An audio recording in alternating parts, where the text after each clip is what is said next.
শরীয়তে বলছে সেগুলো আমি আজকে মুখতাসারভাবে তুলে ধরলাম। অন্যদিন আরো আলোচনা করব। স্বামীর যে সমস্ত হক এগুলো আপনারা দেওয়ার চেষ্টা করবেন। যারা আমাদের বাইরে আইনে বসা আছেন, আমাদের যারা শুনতেছেন পুরুষরা, আপনাদের স্ত্রীদের যে হক আল্লাহর পক্ষ থেকে আছে এগুলো না দিয়ে যদি আপনি শুধু কামনা করেন, আপনি এটা আপনি আল্লাহর কাছে অপরাধী হবেন, এই দুনিয়ার জীবনে অপরাধী হবেন। আপনি যতই খুঁজে না কেন আমার বউ খারাপ, আমার বউ খারাপ, আমার পরিবার খারাপ, আপনি জীবনও এক বিবি তালাক দিলে 10টা করেন না কেন, আপনি যদি আপনি আল্লাহর দেওয়া অধিকার, আল্লাহর দেওয়া যেগুলো আপনাকে দায়িত্ব পালন না করেন, আপনি কোনো জায়গায় শান্তি পাবেন না। এই দুনিয়ার জীবন আপনার নারীদের তো একরকম, একটা মা একটা বোন, আপনি যদি আপনার আল্লাহর দেওয়া যে হক যে দায়িত্ব আপনি যদি সঠিকভাবে পালন না করেন, আপনি যত জায়গায় যান না কেন আপনি জাহান্নামের গুলিতে থাকবেন। আপনি যতই কিছু করেন না কেন, নারীদের সবচেয়ে বড় কৌশল কি? স্বামীর নামে বদনামি করা। কি করা? স্বামীর সব নারীদের সবচেয়ে বেশি একটু সময় নেই, নারীরা মেজরিটি, সবাই না, মেজরিটি নারী বলে যে স্বামীর বদনামি শুরু করে দেবে, এটা ঠিক না। আর পুরুষের সবচেয়ে বড় দোষ কি? পুরুষের দোষ হলো নারীর মুখে যদি একটু যদি কোন রকম একটু রাগ দেখে, ছেলেরা নিয়ে রাগ করছে, মেয়েরা নিয়ে রাগ করছে, তার মাথা গরম হয়ে যায়, অথচ তার জন্য রাগ করছে, ওই স্বামীর জন্য সে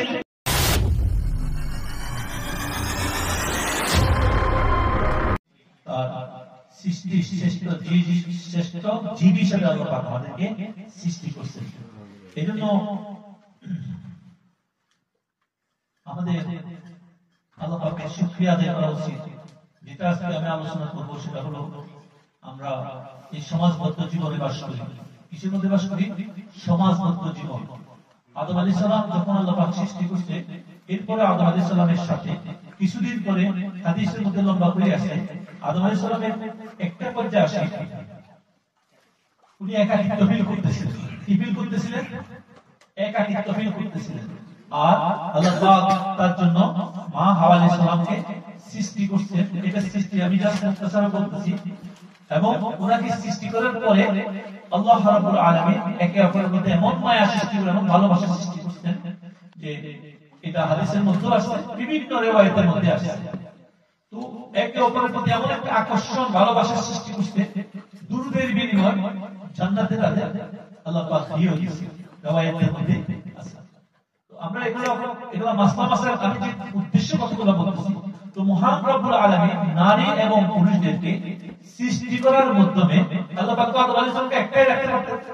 এরপরে আদম আলাইহিস সালাম পৃথিবীতে পরবর্তী প্রজন্ম আনার জন্য এই রূপগুলো সৃষ্টি করতে, তাদেরকে আনার জন্য আবার এই আদম আলাইহিস সালামের অংশ বিশেষ থেকে রিওয়ায়াতের মধ্যে আসছে আল্লাহ পাক আবার নারীদেরকে সৃষ্টি করছেন একে অপরের পরিপূরক হিসাবে, একে অপরের সহযোগী হিসাবে আল্লাহ পাক সৃষ্টি করছেন। এখন নারী পুরুষ সবকে সৃষ্টি করছে আল্লাহ পাক, কিন্তু আবার একে অপরের মধ্যে এমন একটা মহব্বত আল্লাহ পাক সৃষ্টি করে দিয়েছেন। এই সৃষ্টির কারণ হলো একটাই, যে এরা একে অপরকে মহব্বত করবে আল্লাহর জন্য, এবং এদের মধ্য থেকে পরবর্তীতে যা কিছু হবে তারাও আল্লাহর জন্য। এখন আমাদের সমাজের মধ্যে আল্লাহ পাক আমাদের যে একটা সম্পর্ক শরীয়তের মধ্যে আল্লাহ পাক দিয়েছে, পরবর্তীতে আদম আলাইহিস সালামকে আল্লাহ পাক প্রথমে জোড়ায় জোড়ায় বাচ্চা হতেন, জোড়া জোড়া আদম আলাইহিস সালামের বাচ্চারা জোড়া জোড়ায় হতেন। এর পরবর্তীতে শীশ আলাইহিস সালামকে আল্লাহ পাক জোড়ায় সৃষ্টি করতেন। এর পরবর্তীতে এদের বাচ্চারা যখন ছোট ছোট পরবর্তীরা তখন একজন একজন করে আসা। আর সেই সিস্টেম এখন জোড়া যদি হয় তিনজন দুজন হয়, আমরা জমজ বলি বলি, কিন্তু শরীয়তের আদম আলাইহিস সালামের সময় যেটা প্রথম অবস্থায় ছিল, পরবর্তীতে তা রহিত হয়েছে। প্রথম অবস্থায় এই জোড়া নারী ওই জোড়ার পুরুষ একে অপরকে আল্লাহ পাক বিয়ে ব্যবস্থা করেছেন শরীরের সম্মতভাবে। অথচ ভাই বোন তারা কি ছিল? ভাই বোন ছিল, একই মায়ের পেট থেকে হয়েছে জোড়া, কিন্তু এক জোড়া প্রথম হয়েছে, পরের জোড়া নারীর সাথে প্রথম জোড়া পুরুষের সাথে। আর আপনারা জানেন সেটা ওয়াইতের মধ্যে আছে হাবিল এবং কাবিল নামে, আমরা বাংলা ভাষায় যেটা বলি, হাবিল এবং কাবিলের মধ্যে যে দ্বন্দ্ব হয়েছে, আসলে হাবিল তিনি কোনো দ্বন্দ্বে জড়ান নাই, আল্লাহর হুকুম মানছেন, কিন্তু কাবিল তিনি আল্লাহর হুকুমকে অমান্য করার চেষ্টা করছেন। সেজন্য দ্বন্দ্বটা কি ছিল? সেই নারী নিয়ে মায়া ভালোবাসা। আজকে পৃথিবীতে আমরা বয়সের সাথে সাথে আমরা এক পুরুষ এক নারীর প্রতি দুর্বল, কিন্তু সামাজিক জীবনে আমাদের যখন সেই মায়া কাটে যায়, আমরা আল্লাহ পাকের দেওয়া যে হুকুম সেখান থেকে আমরা দূরে সরে যাই। অনেক সময় আমরা পুরুষেরা নারীদের প্রতি, নারীরা পুরুষদের প্রতি এমন আচরণ করি যে আচরণের কারণে সামাজিক ভাবে আমরা শয়তানের দ্বারা পরিচালিত হই। এটার মূল কারণ কি? রাসূলুল্লাহ সাল্লাল্লাহু আলাইহি ওয়াসাল্লাম আমাদেরকে অনেক বিষয় সতর্ক করে গেছেন। এই জন্য এখানে আমি কয়েকটা রেওয়ায়েত আনি, সেখানে একটা স্ত্রীর স্বামীর প্রতি কি কি হক আছে আর একটা স্বামীর স্ত্রীর প্রতি কি কি হক আছে, এই জন্য আমাদেরকে জানতে হবে। একটা স্বামীর উপর একজন স্ত্রীর হক হলো সর্বাবস্থায় একজন স্বামী তার সাথে ভালো ব্যবহার করা, কি করা, ভালো আচরণ করা। শরীয়ত সম্মত কথাগুলো আমি বলতেছি, শরীয়ত জবাব বলছে স্ত্রীর কোনো কথা কোনো কথায় কোনো এর যদি কষ্ট পায় তাহলে শরীয়ত ধৈর্য ধারণ করা, কি করা, ধৈর্য ধারণ করা। উচ্ছৃঙ্খল বেপরদা বা কোনো কারণে সে যদি উচ্ছৃঙ্খল কথা বলল, মানে রাগ করে গোসা করে, তখন তাকে নরম ভাষায় একমাত্র সহিত কথা বলা, বলে তাকে বুঝানো। সামান্য ছোটখাটো রাগ বিষয় নিয়ে স্ত্রীর সাথে ঝগড়া না করা। তারপরে কথায় কথায় স্ত্রীদেরকে দমন না দেওয়া, এগুলো কারণ রাসূলুল্লাহ সাল্লাল্লাহু আলাইহি ওয়াসাল্লামের হুকুম। পাঁচ নম্বর যেটা বলছে, স্ত্রীর মান সম্মান ইজ্জতে আঘাত লাগে, আত্মমর্যাদা আঘাত লাগে এমন কোন বিষয় না বলি, সেখানে এমন কথা বললে তার মর্যাদা লাগবে, সম্মানে লাগবে, সে সমস্ত কথা থেকে নিজেকে বিরত রাখা। এবং স্ত্রীর প্রতি সত্য না হওয়া পর্যন্ত কোন বিষয় কুধারণা, খারাপ ধারণা করা যাবে না। তারপরে বলা হচ্ছে, এরপরে আবার স্ত্রীর সম্পর্কে উদাসীন থাকা কি হবে না, উদাসীন পর্যন্ত অনেক মানুষ স্ত্রীর প্রতি, স্ত্রীর কি দরকার, কি দায়িত্ব, তার কি মন আছে, তার চাওয়া পাওয়া আছে, এই বিষয় উদাসীন থাকা যাবে না। তাকে সেই মহিলা কেন ভাইয়া কেন সেভাবে অবহেলার মতো তার কোনো মনের খবর, তার দিনের খবর, তার কোনো বিষয় এভাবে উদাসীনতার ব্যাপারে রাসূলুল্লাহ সাল্লাল্লাহু আলাইহি ওয়াসাল্লাম নিষেধ করছেন। আমি জাস্ট বিভিন্ন রাওয়ায়াত থেকে আমি কথাগুলো আনছি এবং আপনাদের বলতেছি, আমাদের সময় কম। এরপরে হলো আপনি আপনার সামর্থ্য অনুযায়ী স্ত্রী দায়িত্ব পালন করা, তার ভরণ পোষণ, যেটা অপচয় নয়, যেটা তার দরকার জরুরি, সেই জিনিসগুলোর দিকে গুরুত্ব। অনেক মানুষ কি করে, সামর্থ্য আছে কিন্তু স্ত্রীদেরকে দিতে চায় না। এই জন্য বলা হয়েছে তোমার সামর্থ্য অনুযায়ী ভরণ পোষণ, তার খাওয়া দাওয়া দেওয়া উচিত। তারপরে তাকে দিন ধর্ম যদি সে না করে, তার নিজে পড়ি, নিজে উত্তম কাজ করি, দিন এবং নামাজ, দিনের আহকাম, শরীয়তের আহকাম, বিভিন্ন বিষয় তার সাথে ভালো আচরণের মাধ্যমে হারাম হালাল এই সমস্ত বিষয়, হায়েজ নেপাসের মাসালাগুলা স্বামী ভালোভাবে তাকে বুঝাই দেওয়া অধিকারী সহিত। আমরা তো বললাম নাসিকে এর উপর অধিকার করি, আমাকে নিজে এগুলো মানতে হবে এবং দিনের আহকাম, নামাজ রোজার গুরুত্ব, বিভিন্ন বিষয়, তার মহিলাদের যে বিষয়গুলো হায়েজ নেপাস আছে, এই সমস্ত বিষয়ে কি করতে হবে, তাকে শরীয়ত সম্মত মাসালা নিজে শিখতে হবে এবং তাদের শিখাইতে হবে। এবং তাদের সাথে তাদের অন্যায় কাজ, খারাপ কাজ, মন্দ কাজ, এই সমস্ত দিক থেকে ভালোবাসার মাধ্যমে, দিন শিখানোর মাধ্যমে তাদেরকে সেখানে বিরত রাখতে হবে। এই জন্য এরপরে তাদের যেটা প্রয়োজন, হারাম থেকে বাঁচিয়ে নিজেকে বিভিন্ন ভাবে তার চাহিদা, তার চিন্তাধারা, এই সমস্ত বিষয়ে সুযোগ গ্রহণ করে। আমি কথা বলছি স্ত্রীদের কি কি অধিকার, এরপরে পুরুষের উপর একটা স্বামী স্ত্রীর প্রতি কি অধিকার, বুঝতে পারছেন কথাটা? প্রথম স্ত্রীদের কেন আনা হয়েছে, কারণ হাদিস শরীফের মতো মাদেরকে স্ত্রীদেরকে অধিকার বেশি, সেজন্য স্ত্রীদের প্রথম আনা হয়েছে। তারপরে বলা হয়েছে যে স্ত্রীদের সাথে বিভিন্ন ভাবে আপনার তাদের নিকট আত্মীয়, তাদের আপনজন, তাদের যত মা বাপ, তাদের নিকট আত্মীয়, তারা যাদেরকে পছন্দ করে, তাদের মহব্বতের মানুষ, তাদের সাথে ভালো ব্যবহার করা, তাদের সাথে মাঝে মধ্যে দেখা সাক্ষাতের ব্যবস্থা করা, তাদের জন্য তোহফা পাঠানো, তাদের খোঁজ খবর রাখা, এটা খুবই উত্তম কাজ রাসূলুল্লাহ সাল্লাল্লাহু আলাইহি ওয়াসাল্লাম বলেছেন। মানে একটা স্ত্রী ওয়াইফের মা, বাপ, মামা, মামি, আত্মীয় স্বজন, চাচা, চাচী, খালু, ফুফু, যারা মুরব্বী বা তাদের আত্মীয় স্বজন আছে, তাদের খোঁজ খবর নেওয়া, তাদের বাড়িতে যাওয়া, তাদের খোঁজ খবর রাখা এবং তাদের জন্য তোবার ব্যবস্থা করা, এটা রাসূলুল্লাহ সাল্লাল্লাহু আলাইহি ওয়াসাল্লামের সুন্নাত। এবং প্রয়োজনে বিভিন্ন বিষয় তাদেরকে শাসন করা, কথা দিয়ে, ভদ্র ভাষা, ভদ্র কর্কশ ভাষা নয়, প্রয়োজন অনুযায়ী এই সমস্ত বিষয়গুলো শরীয়ত বিরোধী, এই সমস্ত বিষয় যখন শুনতেছে না তখন তাদেরকে সতর্ক করা, শরীয়ত তাকে যতটুকু অনুমতি দিছে ততটুকু তার সাথে শাসন করার হুকুম আগে জানতে হবে। আমরা আজকে যেটা করি এখানে শরীয়ত সম্মত নয়। এখন আসেন এই কথাগুলোর সাথে বলা হয়েছে যে একটা স্ত্রীকে হালাল কামাই খাওয়াইয়া সর্বোচ্চ তাকে বোঝানো হালাল কি জিনিস, আল্লাহর হুকুম কি জিনিস।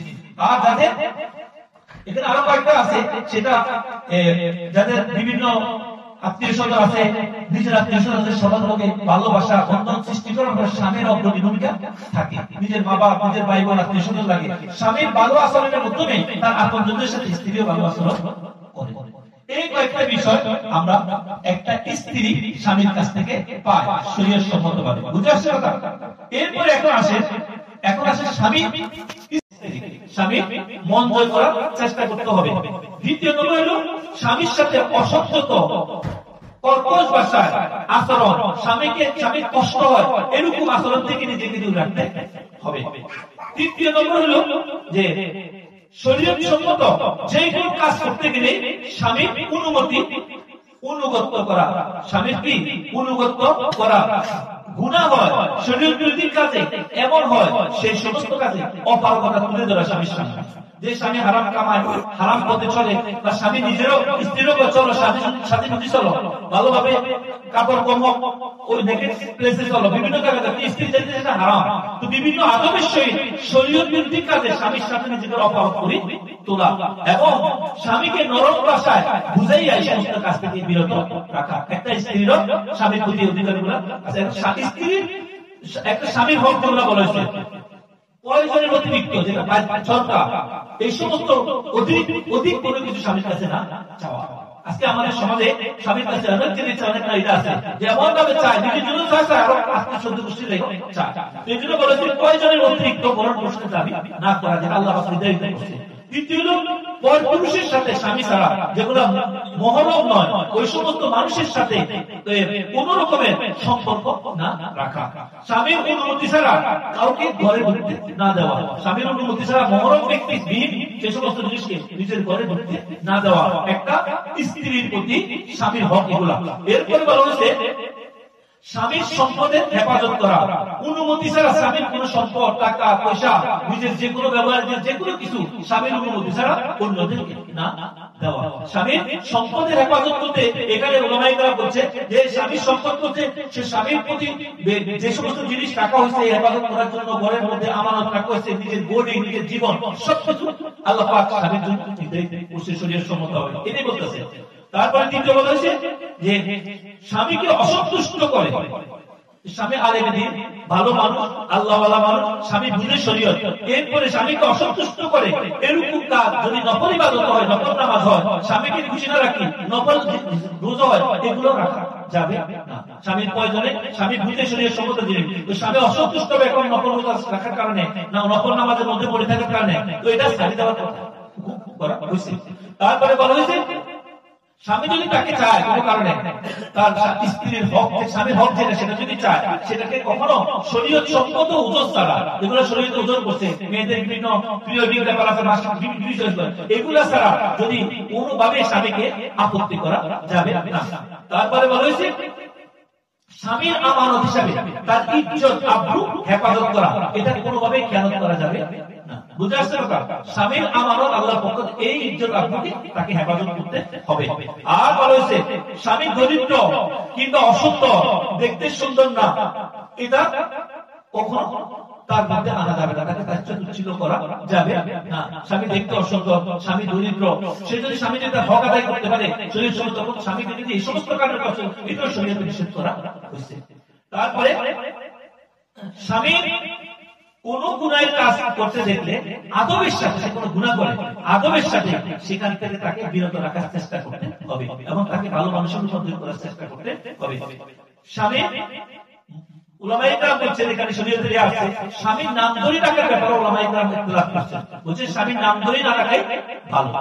স্বামীকে উত্তমভাবে বাচ্চাদের বাদ রেখা হোক, যে কোনো আদর্শ হিসেবে থাকে আদবের সহিত থাকে, এটা একটা স্বামীর হক।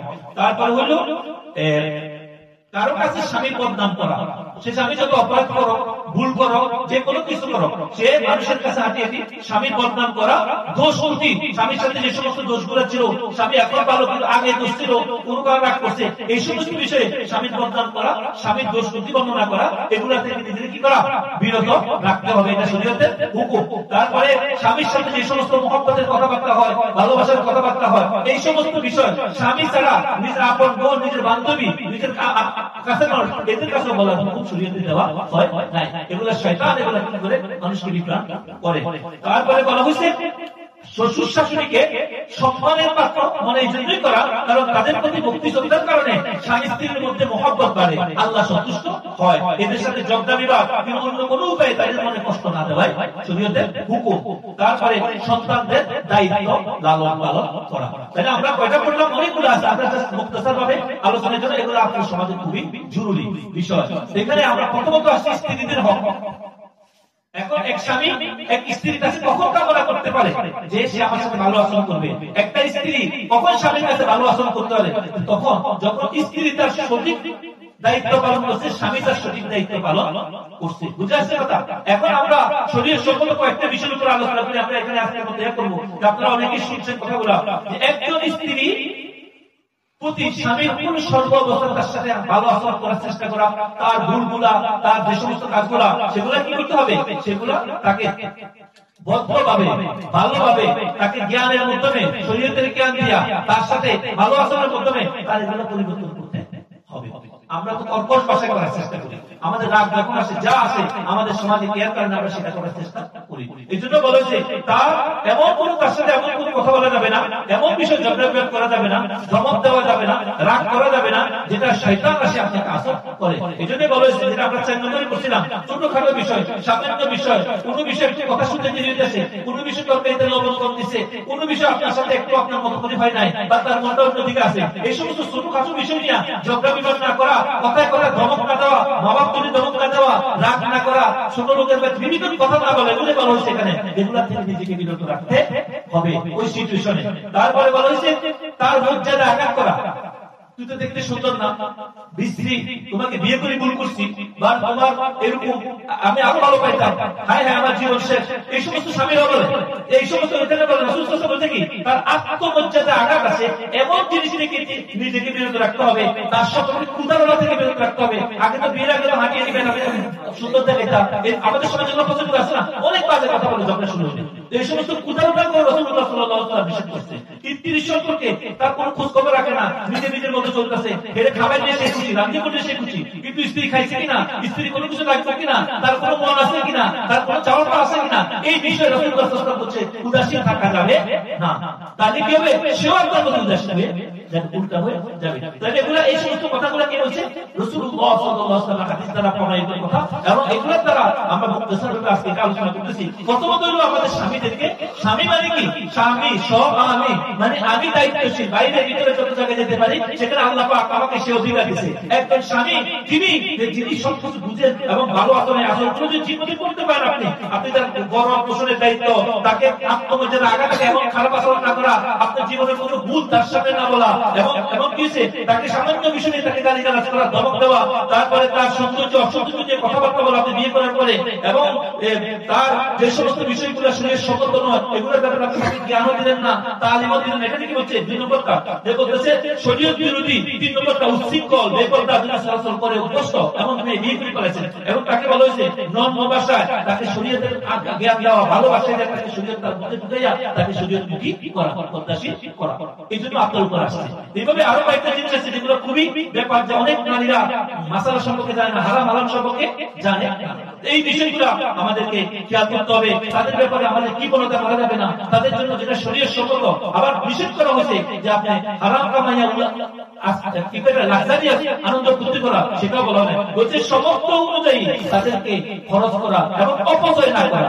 আমরা অপচয় করি কিন্তু সমস্ত অনুযায়ী খরচ করি না। আমরা এখানে ঘুরতে যাই, স্পেন করতে যাই, ইতালি ঘুরতে যাই, দুনিয়ার সব জায়গায় হোটেলে প্রাইভেট হোটেলে ঘুরতে নিয়ে যাই, দুনিয়ার সব কিছু করে বাজে জিনিস কিনি, কিন্তু সামান্য জিনিস যেটা খুশির জিনিস কিনি, ছোটখাটো জিনিস সেটা মনে ওই জিনিসটা আমরা করি না। তার বিপদের সময়, তার বাজে ব্যবহারের সময় বা রাগের সময় তাদের আমরা ভালো আচরণ করি না, কিন্তু তাদের খুশি করলে নিজের চাহিদা মতো, নিজের প্রয়োজন মতো আমরা কি করি, তাকে দুনিয়ার নাম করা হোটেলে, প্রাইভেট হোটেলে, এখানে রেস্টুরেন্টে খাইতে নিয়ে যায়। ইউরোপের লাইফে যা হতেছে সমাজের সব জায়গায়, কিন্তু সময় মতো বুঝিস তার একটা খারাপ আচরণের সময় ধৈর্যশীল হতেন, ভালো আচরণ করতেন, তাকে ভালোবাসা দিতেন, তাইলে আজকে খুবই হোটেলে নিয়ে শেষ খুশি হতো না, ওটা দ্বারা সেটা সন্তুষ্ট হতো, আল্লাহ রাসূলের হুকুম মতে চলতে।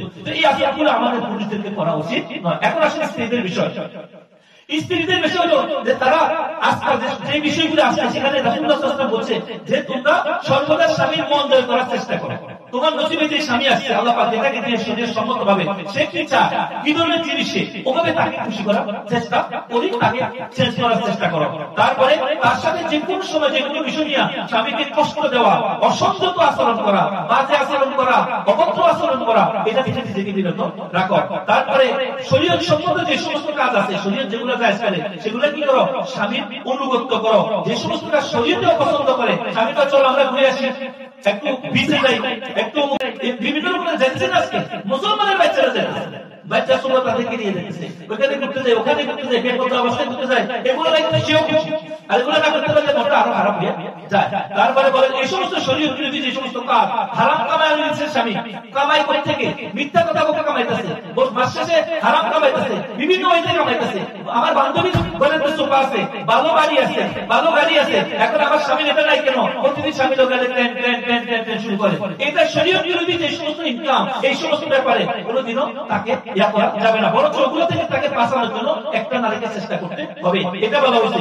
তারপর এটা কি হবে, নরম ভাষায়, রাগের ভাষায় নয়। স্ত্রী স্বামীদের উপর স্ত্রীর প্রতি করতে হবে, স্ত্রীকেও স্বামীর সাথে ভালো ব্যবহারের পদ্ধতি করতে হবে।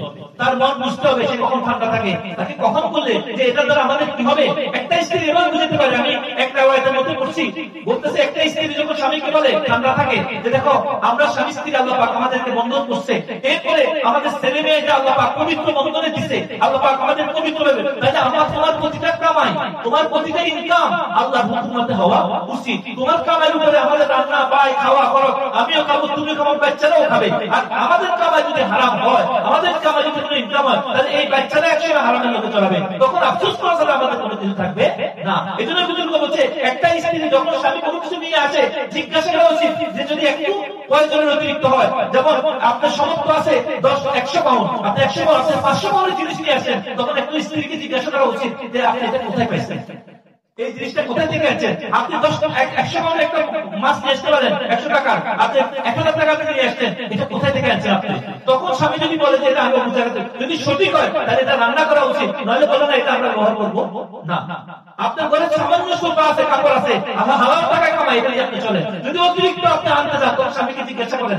আজকে স্বামীকে জিজ্ঞাসা করবেন অধিকাংশ নারী নাই চাই এটা আনো, তাহলে আনলেই হতো। হারাম হোক মিথ্যা হোক কোনো সমস্যা নাই, পুরুষরা তো চায়, কিন্তু একটা নারী যদি ধৈর্যশীল হয়, আমানতদারি হয়, তার যদি আল্লাহ পাক তার ভিতরে বুঝদান করে, কারণ এটা একটা নারীর কারণে, চাওয়া কমের কারণে আলহামদুলিল্লাহ একটা স্বামীও চেঞ্জ হয়ে যায় অল্প কমের মধ্যে। এই জন্য এইদিকে আমাদেরকে খেয়াল করতে হবে। তারপরে এখানে আরেকটা জিনিস আছে, যেটা হাদিসের ভাষা আছে, প্রয়োজনের অতিরিক্ত তোমার যা দরকার এর থেকে ভালো এটা দাও না কেন, জুয়েলারি দাও না কেন, কাপড় দাও না কেন, এটা করো না কেন, এটা করো না কেন, এটা অতিরিক্ত দাবি না করা স্বামীর কাছে, যেটা প্রাপ্য, যেটা দরকার। কিন্তু আমরা পুরুষেরও আছে অনেক খারাপ, যে নারীরা চায় না তাদের খবরে রাখি না, আমরা আপনি করি যখন সে চায় না তখন তাদের সবসময় অবহেলার মধ্যে রাখি। এটাও ঠিক না, যে তার যেটা দরকার, তার যেটা প্রাপ্য, তার যেটা অধিকার, তাকে জিজ্ঞাসা করা, সেটা আমাদের আলাদা কথা, কিন্তু তার সাথে আলোচনা করা।